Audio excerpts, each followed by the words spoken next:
వీరుల సంస్మరణ దినోత్సవాన్ని పురస్కరించుకొని ఇటు కార్యక్రమాన్ని ముగించుకొని ఆదిలాబాద్ ఎమ్మెల్యే పాయల్ శంకర్ గారు, బోధ్ ఎమ్మెల్యే అని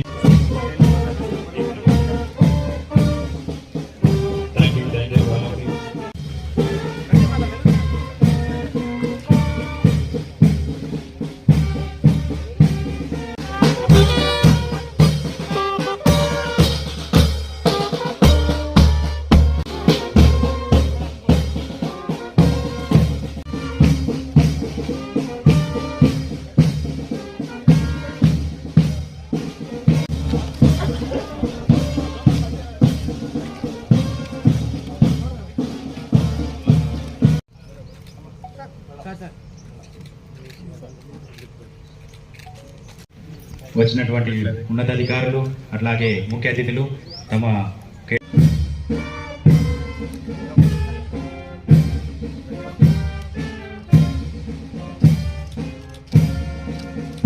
జిల్లా ఎస్పీ గౌరవనీయులు శ్రీ గౌసాలం ఐపీఎస్ గారు, సూపరింటెండెంట్ ఆఫ్ పోలీస్ ఆదిలాబాద్ గారు అమరులైన పోలీసులకు పుష్పగుచ్చాలతో నివాళులు అర్పించి స్మరించుకుంటారు.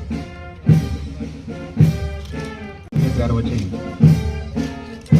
అమరులైన పోలీసులు స్మరించుకుంటారు. తదుపరి ఆదిలాబాద్ ఎమ్మెల్యే గౌరవనీయులు పాయల్ శంకర్ గారు,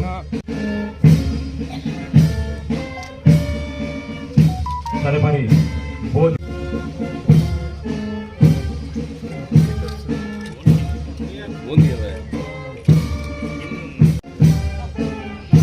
తరువాత గౌరవనీయులు additional SP operations Shri Surendrarao గారు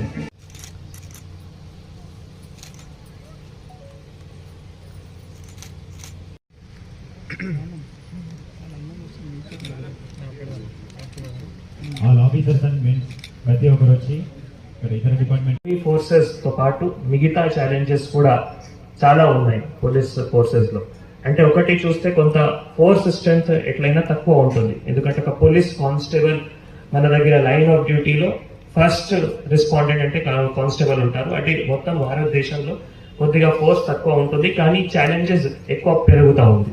ఛాలెంజెస్ లో ఈ ఎనిమీ ఫోర్సెస్ తో పాటు ఇందాక ఎస్పీ గారు చెప్పినట్లు అంటే మన రాష్ట్రంలో మీకు ముఖ్యంగా ఉమ్మడి ఆదిలాబాద్ జిల్లా north part of Telangana naxalism కానీ, తర్వాత దీంతో పాటు ఇంకా కమ్యూనలిజం కానీ, దీంతో పాటు ఇంకా ఈ డిజాస్టర్ మేనేజ్మెంట్ కానీ, అట్లా రకాల ఇట్లా ఛాలెంజెస్ ఇప్పుడు ఈ టైంలో ఇంకా కూడా పెరుగుతా ఉంది. ఆ టైంలో ఉన్నా కూడా ఉన్న ఫోర్సెస్ తో పోలీస్ డిపార్ట్మెంట్ ముఖ్యంగా కింద స్థాయి అధికారులు కానీ ఇంకా రెస్పాన్సిబుల్ ఆఫీసర్స్ ఎవరైతే ఉన్నారో ఏమైనా ఆలోచన చేయకుండా అంటే ఎవరి జీవితం కాపాడుతున్నారో వారికి తెలియదు, అన్నోన్ పర్సన్స్ ఉంటారు, కానీ వారి ఫ్యామిలీ గురించి కానీ వారి గురించి కానీ ఆలోచన చేయకుండా అన్నోన్ పర్సన్స్ ఫ్యామిలీ ఏ విధంగా కాపాడాలి దానికి వారు ఆలోచన చేయకుండా ఇంకా కష్టపడి పని చేస్తున్నారంటే మనం తప్పకుండా ప్రతి ఒక్కరు ఎవరైతే ఈ లైన్ ఆఫ్ డ్యూటీలో వారి జీవితం సాక్రిఫైస్ చేశారో వారు ఏవైతే బలిదానం ఉన్నాయో మనం తప్పకుండా శ్రద్ధాంజలి అర్పించేయాలి. మన రోజు వారి బలిదానికి ఈ రోజు స్మరించుకుంటున్నాము. సో ఇట్లా ప్రభుత్వం అంటే పోలీస్ ఎవరైతే లైన్ ఆఫ్ డ్యూటీలో సాక్రిఫైస్ చేస్తున్నారో వాళ్ళ ఫ్యామిలీస్ కి ఏ విధంగా సపోర్ట్ చేయాలి, ఇందాక ఎస్పీ గారు చెప్పినట్లు వాళ్ళకి ఫైనాన్షియల్ అసిస్టెన్స్ కానీ లేదు జాబ్ కానీ అట్లా తప్పకుండా చూస్తుంది. కానీ ఈ జీవితం ఒక్కసారి పోతే సో మనం ముఖ్యంగా ఈరోజు ఇక్కడికి వచ్చిన ఎవరైతే ఫ్యామిలీస్ ఉన్నారో అమరవీరులు ఫ్యామిలీ వాళ్ళకి, ఎందుకంటే అప్పుడు లైన్ ఆఫ్ డ్యూటీలో ఉన్నప్పుడు కూడా ఫ్యామిలీస్ తో పాటు ఉండలేకపోతున్నారు, తర్వాత సాక్రిఫైస్ చేసిన తర్వాత ఫ్యామిలీస్ కూడా ఒంటరిగా ఉంటున్నారు. కాబట్టి ఆ ఫ్యామిలీస్ కి తప్పకుండా ఈ శ్రద్ధ వాళ్ళకి థ్యాంక్స్ చెప్పాల్సిన ఉంటుంది.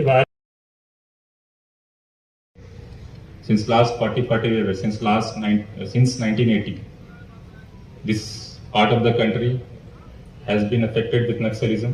Fortunately, that threat is now almost over, and especially in North Telangana, region of erstwhile Adilabad, Karimnagar, Warangal, Khammam. In this part, the threat was more, and a lot of police persons have sacrificed their life. Only in erstwhile Adilabad, if you see, a total of 59 police persons whose name and photo you can see.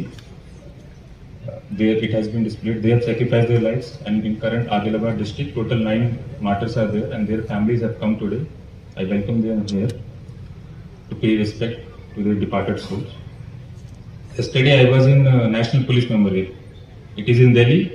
A very good police memorial has been made. I request all police officers and all other officers to visit. I was going through all the names, especially from Andhra Pradesh and Telangana, first while AP and Telangana, who have sacrificed their lives. It is mentioned year-wise. So in the period between 1980 and late 2010, how many people have sacrificed their lives, especially year of 2008 Bali Mela incident, in which more than 30 police personnel of Greyhounds, they were martyred. This year also, from Telangana, we have lost one young constable, junior commander of Greyhounds, and he is from Adilabad district only. He is Ade Praveen. Only one martyr we have from Telangana. His name is Ade Praveen, and native of Rajalagada village in Arnoor Mandal, Adilabad district.